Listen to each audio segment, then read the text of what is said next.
So welcome again दोस्तों। पिछले episode में आपने देखा होगा जो प्रेम प्रकाश जी हैं वो अभी अल्मोड़ा हनुमान जी के मंदिर में पहुंच चुके हैं और वहां पे एक जो पंडित जी थे मंदिर के वो उन्हें एक बाबा के पास लेकर जाते हैं और वो बाबा काफ़ी सिद्ध बाबा हैं जो जंगलों में रहते हैं, उनका आश्रम है वहाँ पे। और वहाँ पे जाते ही वो उनकी समस्या वो पहचान लेते हैं कि उनके साथ क्या दिक्कत है। सो आगे की कहानी जाननी है तो भाई सुबोध जी कंटिन्यू करिए। बिल्कुल जी। तो जैसे कि बाबा जी ने कहा तुम्हें पता है कि क्या चीज़ हुई उनके साथ? कहते तुम्हारे पर कि नहीं पता। कह रहे बहुत ही खतरनाक एक नेगेटिव शक्ति भेजी गई है। कह रहे कौन सी नेगेटिव शक्ति मैं जानता ही नहीं। कह रहे उस नेगेटिव जो शक्ति इतनी पावरफुल है ना कि तुम उसको समझ नहीं सकते हो। कहते कि सबसे पहले वो उसको मारेगी जो तुम्हें बचाने आएगा, फिर वो उसको मारेगी जो उस बचाने वाले का पता देगा, और फिर वो उसको मारेगी जो तुम्हें मेरे पास लेके आया है। अच्छा, मतलब पंडित जी का नंबर लग गया। बिल्कुल। तो पंडित जी डर जाते हैं, घबरा जाते हैं, डर तो लगेगा ही। पंडित जी कहते हैं गुरु महाराज बचा लो। ये क्या हो, कह रहे हो आप? मतलब किस तरह से बात कर रहे हो? ये तो कहाँ से आए और मैं कहाँ बैठा हूं? क्या तू कहीं भी बैठ, जो नेगेटिव शक्ति आ गई हो सब कुछ देख रही है, और जिसने उसको भेजा है उसको मत समझियो वो आम है, और जिसके लिए भेजा गया है उसको तो निपटारा करेगी करेगी, पर पहले उसका निपटारा करेगी जो मेरे पास तू इसको लेकर आया है, और तूने मुझे भी क्यों खतरे में डाल दिया भाई? वो कहता है अब गुरुजी आप ऐसी बात कर रहे हो, आपने तो कई सिद्धियां अर्जित करी है, आप तो कहते हैं मैं ये कर दूंगा वो कर दूंगा। कह रहे हैं मैंने सिद्धियां अर्जित करी है, पर लेकिन वो सिद्धियां अर्जित नहीं करी जो चीज यहाँ भेजी गई है। तो कहता है बताओ तो सही है क्या? कह रहा है भाई मैं तो एक काम कर, वो एक कलावा लेते हैं दो, एक उसके हाथ में बांधते हैं, एक उसके हाथ में बांधते हैं, और एक अपने हाथ में बांधते अरे ये तो बिल्कुल हैं। हॉरर कॉमेडी हो गया लग रहा है। बिल्कुल, क्योंकि डर लग रहा है उनको कि करे तो करे क्या। वो कहता है तुम दोनों को मैं अब एक बात बोल देता हूँ, अब चुपचाप इसी आश्रम में रहो, इसी कुटिया में रहो, अब बाहर नहीं जाना तुमने। तो पंडित जी कहते हैं यार मेरे को तो जाना पड़ेगा, कल आरती है। क्या तो आरती में गया तो निपट जाएगा, तो आरती तक पहुंच ही नहीं पाएगा। कहते क्यों? वो शक्ति बाहर खड़ी है कह रहे, अरे बाप रे, और वो यही इंतजार कर रही है कि कब तुम दोनों बाहर निकलोगे। इनकी गेम कर देंगे हैं? कह रहा मैं अब नहीं निकलूंगा, मैं भी यहीं। यहीं रहो हैं। तो प्रेम प्रकाश जी कहते प्रभु ये तो बता दो है कौन है जो बाहर खड़ी है, क्या वो चाहती है? मैं उसके पैर पकड़ लूंगा, सब कुछ कर लूंगा। कहा तू पैर पकड़ जो मर्जी कर, वो जब वो भेजी जाती है तो वो अपना काम करेगी। अब तुम्हारे दोनों के चक्कर में मैं भी मारा जाऊंगा। तुमने उसको यहाँ बुलाया क्यों? क्यों? प्रेम प्रकाश कहते हैं तुम्हारे पीछे पीछे आ रही थी वो। तुम्हें क्या लगता है कि जब तुम पहले तांत्रिक के पास गए और जो तुम्हारा दोस्त लेकर आया, वो पहले उस तुम्हारे पीछे पीछे तांत्रिक के पीछे गई, और जब तुम लौट के आ गए उन्हें तांत्रिक का काम कर दिया, फिर तेरे दोस्त के पीछे गई उसका काम कर दिया। वो हर वक्त तुम्हारे पीछे रहती है। कभी पीछे मुड़ के कभी तुमने देखा है? कहता कभी नहीं देखा। कहता देखना भी मत। तो कहते प्रभु अब तो बचाओ। पंडित जी कहते गुरु महाराज मैंने आपसे ही दीक्षा ली है, आपसे ही शिक्षा ली है, और मैं इनको लेके आया हूँ। तो कहते तू इनको तो गलत लेके आ गया ना। तो लेके क्यों आया? क्योंकि मेरी सिद्धियां वहीं तक ही है जहां तक मैं बचा सकता हूं। ये उससे ऊपरी चीज है, अच्छा। ये उससे भी ऊपर की चीज है, इसको मैं भी नहीं जानता हूं ये क्या चीज शक्ति है। इस शक्ति का तुम्हें जो हल मिलेगा वो कहां मिलेगा? वो मिलेगा दूनागिरी में। अच्छा। वहां दूनागिरी पर्वत है, वहां पे मेरे भी गुरु बैठते हैं, अच्छा। उनके पास सब तरह की सिद्धियां हैं। वो अच्छा। इसका हल देंगे, पर इसका हल तब मिलेगा जब मैं बचूंगा, तुम बचोगे, अच्छा। तभी इसका हल मिलेगा। तो पंडित जी कहते हैं कि जो ये नेगेटिव पावर खड़ी, इसके लिए तो कोई हल होगा आपके पास, इससे हम बच सके, कुछ दूर रह सके। कैसे बचेंगे? क्योंकि गुरु जी ने मुझे कलावा दिया था कि जब तुम्हें बुरा वक्त लगे और जब तक तुम्हें ऐसा लगे कि मृत्यु तुम्हारे सामने है और तुम्हारे पास उसका कोई हल नहीं है, तभी बेटा ये कलावा बांध लेना। अच्छा। और मैंने बांध लिए तीनों के। अब हम तब तक बचे हुए जब तक ये हाथ में हमारा कलावा है, और जब तक हम इस कुटिया के भीतर है। सुबह हो जान दो, वो शक्ति क्षीण हो जाएगी सूरज की रोशनी में, और उसके बाद हम जा सकते हैं। तब तक तुम रात को रुके रहो। कहते गुरु जी जो आदेश। तो पंडित जी, प्रेम प्रकाश जी और उनके गुरु तीनों वहीं बैठे हुए हैं। और प्रेम प्रकाश जी को क्या लग रहा है कि जैसे कोई चीज चारों तरफ ऐसे चक्कर लग, तूफान सा बाउंडर नहीं होता, बाउंडर घूम रहा है उनके चारों तरफ, बाउंडर ऐसे घूमे जा रहा है पूरा पूरा कुटिया में। और अच्छा। ये बात जो गुरु थे वो भी देख रहे हैं। वो कह रहे जो बाउंडर लग रहा है बाहर तूफान कुछ नहीं आ रहा, वो वही शक्ति का बाउंडर है। तो कहते हैं बाउंडर आया कैसे, किस तरह से आया? तो वो बताते प्रेम प्रकाश, उसको बोलते हैं प्रेम प्रकाश जी, गुरु जी बोलते हैं जब से ये चीजें घटनाएं हो रही तूने एक बात नोट करी? कह रहे क्या बात नोट करी? कि कभी तूने देखा कि तेरे घर के ऊपर काले बादल रहते हैं? कहता मैंने कभी नोट नहीं किया। कहता तुझे नोट करना चाहिए था। जब से तेरे घर के ऊपर हर जगह सफेद बादल होंगे, सिर्फ तेरे घर के ऊपर ही काले बादल होंगे, और वही शक्ति है, वो ऐसे चलती है। तो प्रेम प्रकाश जी, इसका हल किसके पास है? कहते देख, इसका हल मेरे पास तो नहीं है। गुरुजी कहते मैं पाले, हाँ मेरे गुरु के पास जरूर है। तो बता दे दूनागिरी में जाना है, तो जब तक ये बाउंडर चल रहा है तो ये मान के चल कुछ नहीं हो रहा बाहर, तो चुपचाप रहे। और चुपचाप जैसे कि प्रभु का ध्यान कर लो, किसी का नाम ले लो। तो पंडित जी तो पहले ही नाम जपने लग गए। उनको तो लगा भाई गलती पग्गा ले लिया मैंने। गुरुजी भी अपने ध्यान में चले गए। प्रेम प्रकाश जी लेकिन रोए जा रहे हैं। अब वो इस बात का रोना रो रहे हैं कि किसके लिए रोऊं? मैं उस कल के लिए रोऊं जो कल बीत चुका है, या इस कल के लिए रोऊं जो मेरे सामने खड़ा है? तो रोए जा रहे हैं वो। सुबह का वक्त होता है। अब वो देखते हैं कि बाउंडर शांत हो चुका है। तो गुरुजी कहते हैं कि जाओ करो यात्रा दूनागिरी के लिए। तो वो कहते आप नहीं चलोगे? कहता मैं नहीं निकल सकता अब यहाँ से बाहर। अगर मैं अब यहाँ से बाहर निकला तो तुम मेरी लाश देखोगे। तो वो कह रहे अब गुरुजी मैं आपको देख पाऊंगा? पंडित जी कहते हैं ईश्वर कृपा, कह रहे अरे जाओ, कह रहे गुरुजी डर गए मेरे, गुरुजी बाहर ही नहीं डर गए गुरुजी। वो दोनों चले जाते हैं। तो पंडित जी के मन में अब यह आ रहा है कि प्रेम प्रकाश को बोल दो तो भाग जाए ऐसे। होता ही है भाई, जान का खतरा मोल ले लिया मैंने। पर फिर वो बोलते नहीं यार, एक बंदा आया है, चल लेता हूँ, क्या जी होगा। इसी बहाने मुझे गुरु के गुरु देखने को भी तो मिलेंगे अच्छा कि भाई ऐसा सिद्ध पुरुष कौन से है। तो लगभग वो 2-3 दिन की यात्रा में रुक कर वो दूनागिरी पहुंच जाते हैं। दूनागिरी में फिर वो पता पुता बता के, क्योंकि उनको गुरुजी ने कुछ गुरु मंत्र दे दिए थे, पंडित जी को दे दिए थे, अपने शिष्य को भी ऐसे ऐसे बताना। वो किसी तरह से दूनागिरी में पहुंच जाते। घना सा जंगल होता है। तो 2 दिन तक उनके साथ कुछ नहीं हुआ? कुछ नहीं हो रहा था उनके साथ, क्योंकि अच्छा, वो हाथों में वो कलावा। कलावा बंधा हुआ था। तो उसके बाद वो वहां पहुंच जाते हैं। तो वहां पर वो क्या देखते हैं कि वहां पर एक साधु बैठे हुए हैं। और साधु दिख कैसे रहे हैं? जैसे नागा साधु होते हैं। अच्छा बिल्कुल लंबे लंबे बाल, लंबे लंबे बाल उनके बिल्कुल पैरों तक है, और लंबे। ऐसा लग रहा है कि वो ऐसे ही बैठे हुए हैं, बस शायद उठे ही नहीं। तो जैसे ही वो जाते हैं वो चुपचाप वहां पे बैठ जाते हैं, और चुपचाप वो बैठे हुए हैं। लेकिन गुरुजी ने एक बात और कही थी उनको, जिन्होंने उनको भेजा, कि जो मैं गुरु मंत्र दे रहा हूं तुम्हें, वो गुरु मंत्र जपते हुए आगे जाना। तो गुरु मंत्र को जपते हुए आगे जाए। और जब वो गुरु मंत्र बंद करते पीछे देखते हैं, उन्हें यही यकीन नहीं होता वो खाई में से चल के आए होते हैं, पीछे रास्ता ही नहीं होता। अच्छा तो उससे कुछ देर के बाद जो नागा साधु होते हैं वो आंखें खोलते हैं। तो वो उनके पास जाते हैं, जो पंडित जी होते हैं, उनके कान में कुछ कहते हैं। तो वो बैठने का इशारा करते हैं कि आप बैठ जाइए, क्या हुआ मतलब। वो कुछ नहीं बोलते। वो प्रेम प्रकाश जी की तरफ देखते हैं और उनकी तरफ मुस्कुराते हैं। कहता पहले मुझे लगता था कि ये चीज होती है, क्योंकि मेरे गुरु ने बताई थी कि उनके साथ ही कुछ ऐसा हुआ था।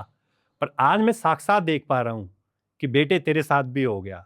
और क्या मेरे चेले का क्या हाल है? कह रहे कुटिया के अंदर ही है, पंडित जी कहते हैं।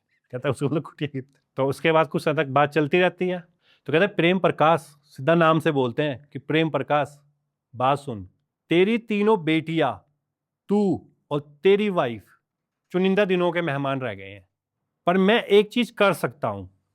बचपन से लेके मैं 14 की 15 साल से मैंने घर छोड़ दिया था अपना, और 15 साल से मैं भटकता रहा और यही नहीं चीजों में लगा रहा। फिर मेरे गुरु मिले थे, उन्होंने मुझे दीक्षा दी और उन्होंने मुझे यहाँ आने का आदेश दिया, और उसके बाद मैं आज यहीं हूँ। मेरे से उम्र मत पूछियो, मैं बहुत कुछ देख चुका हूँ। तो ऐसे ही वो कहते, प्रेम प्रकाश जी कहते हैं कि भाई आपकी उम्र कितनी होगी? कह रहे मेरी उम्र का मत ले, पर तू ये समझ ले कि जो तेरे ऊपर भेजा गया है वो बड़ी भयानक नेगेटिव एनर्जी है। उसको जिसने बनाया है वो उससे ज्यादा भयानक है। अच्छा और जो तेरे को भेजा गया है वो इतनी खतरनाक है कि मेरे गुरु ने सिर्फ उसको मैं कुछ बातें बताई थी, और गुरु ने कहा था जब तू इसकी काट देगा किसी को, तो ये मान के चलियो तो अपनी सारी सिद्धियां दे रहा है, तो सिद्धि विहीन हो जाएगा। तो जो भी तूने शक्तियां अर्जित करी है ना अपनी तपस्या बल से, तपोबल से, वो सारी तपस्या तेरी खत्म हो जाएगी। तू मेरे द्वार पे आ चुका है, देना तुझे पड़ेगा, पर तू ये मान के चल कि जो मैंने आज तक कमाया है वो सब मैं गवा दूंगा आज, अच्छा अगर मैं उसी कार्ड को भेजूंगा। पर मुझे अभी भी नहीं है कि क्या मैं उसकी कार्ड कर पाऊंगा कि नहीं कर पाऊंगा, और मैं फिर भी भेजूंगा कि उसकी कार्ड तेरे लिए हो जाए। तो पंडित जी होते हैं, कहते हैं कि पर हम ये जानना चाहते हैं कि आखिर में वो है क्या, ऐसी क्या चीज है वो कि जो इतनी खतरनाक करती है। क्या देखो, नाम कई हैं इसके, जो मेरे गुरु ने मुझे वर्ड कहा था, उस वर्ड को कहा था उन्होंने मछाइला। मछाइला। मछाइला। तो उन्होंने कहा मछाइला, कह रहे हाँ ये मछाइला है। कह रहे मछाइला क्या चीज होती है? कह रहे जब मछाइला वो होती है जब एक चुड़ैल को और एक डायन को और एक अतृप्त आत्मा को, एक ऐसी चुड़ैल जिसको इतना सताया गया हो, सताया जा रहा है, उसको इतना तड़पाया जा रहा है, डायन को इतना तड़पाया जा रहा है, बुरे इतना तड़पाया जा रहा है, उन तीनों की शक्ति को एक साथ इकट्ठा कर दिया जाए तो मछाइला हो जाती है। अच्छा। और जब वो चलती है तो सब कुछ खत्म करते हुए चलती है। वो उसको भी नहीं छोड़ेगी जो तुम्हारी मदद के लिए आएगा, वो उसको भी नहीं छोड़ेगी जो तुम्हारी मदद के लिए बंदे को भेजेगा, किसी को भेजेगा, और तुम उसको देख चुके हो। तो वो कहते हैं कि क्या, पंडित जी कहते हैं तो मेरे गुरुजी जो बैठे हैं कुटिया में उनके साथ क्या होगा? गुरु कृपा कह रहे, मैं कुछ नहीं कह सकता। कैसा तुम उनको देख भी ना पाओ अब तक? कह क्यों नहीं देख पाऊंगा मैं उनको? क्या तुम समझे नहीं अभी तक? कहते नहीं। वो हंसते हैं, कहते वो देखो, जब वो ऊपर देखते हैं उनको एक हल्की सी रोशनी दिखती है, ऐसे ऐसे रोशनी सी दिखती है, हल्की सी रोशनी। पंडित जी आंखें रोने लग जाते हैं और उन पैरों में गिर जाते हैं, उस रोशनी जो रोशनी से दिख रही है। तो प्रेम प्रकाश जी कहते हैं ये कौन है? कहते तुम अभी भी नहीं समझे? कहते नहीं। ये इन्हीं के तो गुरु हैं। उन्होंने उसी वक्त अपना शरीर त्याग दिया था, चाहे तुम वहां से बाहर निकले ताकि तुम्हारी रक्षा हो सके। अच्छा। तो जो तुम मच्छालय से तुम यहाँ तक बच के आए हो ना, ये गुरु की जो सिद्धियां थी उनकी, उन्होंने अपने उसी टाइम शरीर त्याग दिया और उन्होंने अपने अंदर से वो जोत निकाली, उस जोत से तुम बचे हुए हो। ओ तेरी, अच्छा जी। तो तुम भी गए थे दोनों। तो वो कहते हैं कि अच्छा। तो उसके बाद पंडित जी भी रोने लग जाते हैं कि यार मैंने क्या कर दिया, मतलब मेरे गुरु ने सिर्फ मेरे लिए, कि आज तक मैंने सुना था ये वाला बात कि गुरु शिष्य का संबंध बहुत बड़ा होता है, पर इतना बड़ा संबंध मैंने पहली बार देखा, क्योंकि गुरु अपने शिष्य के लिए त्याग करते कि हमें कुछ ना हो सके, अच्छा। हम बच सके। तो उसके बाद वो कहते हैं कि अब मैं अपनी जितनी मेरे पास शक्तियां हैं, जितनी मेरे पास सिद्धियां हैं, मैं सारी शक्तियों और सिद्धियों को एक मैं करके उनको मैं तुम्हारे घर की तरफ भेज रहा हूं। वो शायद मछाइला को रोक ले, या हो सकता है जो हाल तुम्हारे गुरु का हुआ है वो हाल मेरा भी हो जाए। तो वो कहते हैं कि अब आप क्या करेंगे? मतलब अब मैं क्या करूंगा? मैं एक मसान, एक बेताल और एक डाकनी को, तीनों को मिलाऊंगा। अच्छा। और मैंने पूरी सिद्धियां उसमें चल जाती है हमारी। तो जब एक मसान और जब ये डाकनी मिलेंगी आपस में, तब ये वहां जाएंगी और उस मछाइला से लड़ेंगी और जितना हो सकेगी तुम्हारे घर को प्रोटेक्ट करने की कोशिश करेगी। अगर तुम बच सके, वो बचा सकी तुम्हें, तो अच्छी बात है, और अगर नहीं बचा सकी तो सब खत्म है। मतलब फिर तुम भी गए, तुम्हारी बेटियां भी गई। तुम्हारी वाइफ से तुम्हारी बात हुई क्या? रे, मेरी वाइफ तो चली गई। तो चली नहीं गई, वो चली ही गई। चली गई मतलब मर गई? मर गई। ओ तेरी। कि जब वो तुम्हारे घर से बाहर निकली थी ना, जो उसका दिमाग परिवर्तन किया वो मछाइला ने किया, और जैसी वो घर से बाहर निकली थी, कह रहे वो खत्म ही हो गई है, तुम्हें उसकी बॉडी भी नहीं मिलेगी। तो वो बहुत ज्यादा दुख होते हैं, रोने लग जाते हैं प्रेम प्रकाश जी। तो प्रेम प्रकाश जी रोने लग जाते हैं। प्रेम प्रकाश जी कहते हैं यार ये क्या हो गया मेरे साथ यार, इतनी चीजें, कितनी घटनाएं मतलब क्यों हो गई है? वो कहते हैं मछाइला मैंने आज तक कभी ना सुना था, ना कभी मैंने देखा था। मेरे गुरु ने मुझे बताया था कि ऐसी एंटिटी पावरों को एक साथ इकट्ठा किया जाता है और जिसके लिए भेजा जाता है वो खत्म हो जाता है। तो प्रेम प्रकाश जी, मेरे से दुश्मनी किसकी है जिसने मेरे साथ ऐसा किया? कहता वो तो मैं कुछ नहीं बता सकता था, दुश्मनी किसकी है, कैसी है, बस इतना कर ले कि तू बच जाए, जो तेरी बेटियां वो बच जाए, बस इतना कर सकते हैं, और साथ ही साथ ये पंडित बच जाए, अच्छा। जिसके लिए इसके गुरु ने अपना शरीर ही त्याग कर दिया। बस इतना हम कर सकते हैं। तो उसके बाद जो पंडित जी होते हैं और प्रेम प्रकाश जी होते हैं, वो चले जाते हैं अपना, और वो चले गए हैं। उसके बाद वो तो अपने चले गए, फिर वो अपना विदा होकर दिल्ली आ जाते हैं। प्रेम प्रकाश जी दिल्ली आ गए हैं। जब वो दिल्ली में आ गए हैं, तो दिल्ली में वो क्या देख रहे हैं कि जब वो पहले ऊपर देखते हैं तो ऊपर वो फिर काला बादल ऊपर ही रहता है। अच्छा। जो काला बादल है वो ऊपर ही है। वो कमरे में घुसते हैं, कमरे में अंदर जाके देखते हैं, तो अंदर जाके वो क्या देख रहे हैं?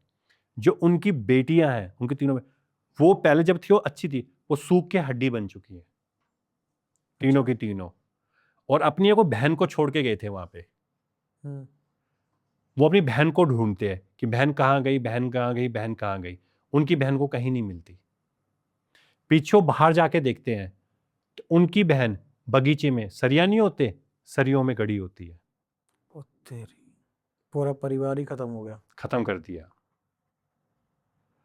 वो वहां से चीखते चिल्लाते हैं कि मैं करूं तो करूं क्या। वो सीधा घर के अंदर आ जाते हैं। अपनी जो दोनों बेटियां होती है उनकी, रीना और टीना को उठाकर वो एक ही कमरे में रख देते हैं। जहाँ पे मीना सो रही होती है, रीना को भी और टीना को भी एक ही कमरे में रख देते हैं और वहां पर वो बैठ जाते हैं और रोए जा रहे हैं, रोए जा रहे हैं, रोए जा रहे हैं, बार बार रोए जा रहे हैं। उनकी तीनों बेटियां बेहोश पड़ी हुई हैं, उन्हें कुछ नहीं हो रहा। और वो अब खिड़की खोल के ऊपर फिर देखते हैं, वही काला बादल ऊपर दिखाई देता है उनको। अब वो आंखें बंद करते हैं और कहते हैं कि अब कोई ऐसी शक्ति है जो हमें बचा सकती है, क्योंकि अब तो सब खत्म होने वाला है यहाँ से। क्योंकि कह रहे अगर अब ना मैं बच पाया तो मैं खुद को भी खत्म कर दूंगा, कि मेरी बेटियां तो खत्म हो ही जाएंगी, पर मैं ही खत्म हो जाऊंगा, तो हम पूरा परिवार ही खत्म हो जाएंगे जब कुछ बचेगा ही नहीं। तो उसके कुछ देर के बाद उनको ऐसा लगता है कि उनका घर हिल रहा है। जैसे भूकंप होता है ना, ऐसे घर ऐसे कांप रहा उनका घर। तो जब घर कांप रहा होता है तो किस तरह से खिड़की को पकड़ लेते हैं और पूरा घर कांप रहा है उनका, कांपते हुए। और उनको ऐसा लग रहा है कि कोई अजीब सी चीखे और चित्कारों की आवाजें आ रही है, जो चीखे चीखती है, बहुत चीखों की आवाजें आ रही है, भयानक चीखें हो रही है, कि जैसे ऐसा लग रहा है कि कोई एक चीख दूसरे चीख को काट रही हो। अच्छा। और आसपास इतना भयानक माहौल हो चुका है कि वो समझ में नहीं आ रहा कि हो क्या रहा है। और उनकी तीनों बेटियों के आसपास उनका जैसे कुछ साया मंडरा रहा है, और साया उनके आसपास से घूम रहा है।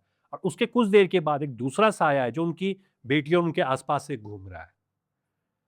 वो कम से कम 10 से 15 मिनट ऐसा ही चलता रहता है, और धीरे धीरे धीरे करके वो बेहोश हो जाते हैं प्रेम प्रकाश जी।